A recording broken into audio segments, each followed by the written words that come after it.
Elles sont magnifiques, mes petites figues.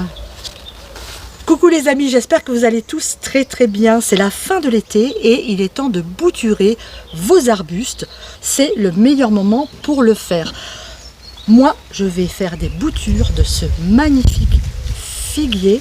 J'ai envie d'en replanter partout dans mon jardin. Mais on va également réaliser des boutures avec de l'hortensia, avec du romarin, avec du seringa. Et vous, si vous avez d'autres arbustes à la maison, n'hésitez pas. C'est une façon de multiplier son cheptel à prix abattable. Allez, on y va, je vous montre tout de suite comment on fait parce que c'est super méga facile. Alors, pour réaliser nos boutures, il faut trouver une branche de l'année. Vous voyez, on en a une ici. Les branches de l'année, elles sont d'une autre couleur. Elles ont une couleur vraiment plus claire. On voit que le bois est tout neuf, il n'a pas noirci et il n'est pas dur. Donc c'est assez facile à reconnaître. Ensuite, on va compter nos feuilles et on va couper en général sous la 6e feuille, ce qui nous fait un morceau de branche d'environ 20-25 cm. Alors ici, on a 1, 2, 3, 4, 5, 6. Voilà. Et ben, je vais couper ici, même sous celle-là. Hop, on va couper en biseau. Voilà, ça c'est la première étape. Ensuite, on va venir couper les feuilles, on n'en a pas besoin. Donc, on vient enlever toutes nos feuilles. Toujours avec un sécateur bien aiguisé. Hop.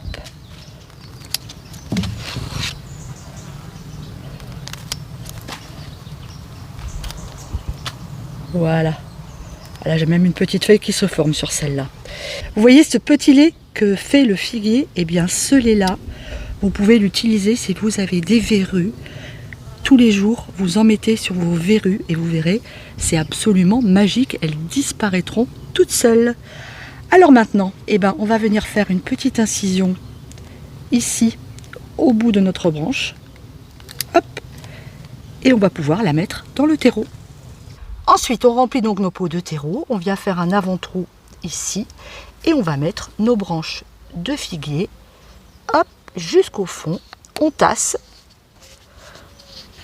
on remet un peu de terre si besoin et on arrose. Voilà. En Bretagne, nous avons énormément d'hortensia, c'est la fleur emblématique de la Bretagne. Elle pousse très bien sur nos côtes et dans les terres. Alors évidemment, l'hortensia, on ne s'en prive pas, en bouture, à gogo, on en met partout. Il faut savoir que l'hortensia, suivant le sol dans lequel il pousse, change de couleur. Ici, il est violet, rose, mais il y en a des blancs, des bleus, des pourpres. C'est vraiment une fleur magnifique. Et d'une même bouture, si vous le plantez dans un endroit différent du jardin, eh bien, la couleur peut ne pas être la même. C'est assez fantastique.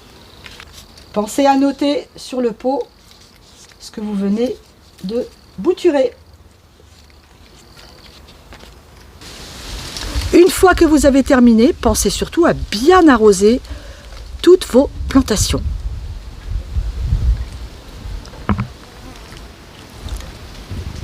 Voilà les amis, c'est terminé. Alors ces boutures, vous allez les entreposer dans un endroit lumineux, mais pas directement en plein soleil. Et puis, vous allez les arroser régulièrement. Il faut que la terre reste humide, mais pas complètement détrempée. Et si tout va bien, eh bien, au mois de novembre, vous pourrez les planter dans votre jardin ou en pot, comme vous voulez. Mais vous pouvez tout aussi bien attendre le printemps prochain pour les planter au jardin. Eh bien, aujourd'hui, moi, j'ai réalisé des boutures d'hortensia, de figuier, de romarin. J'ai un magnifique romarin issu d'une ancienne bouture. Regardez-moi comme il est beau. Et puis quelques boutures de fuchsia. Allez, je vous embrasse très fort. Je vous dis à très bientôt sur Papoter Potager, dans la cuisine ou au jardin. Ciao!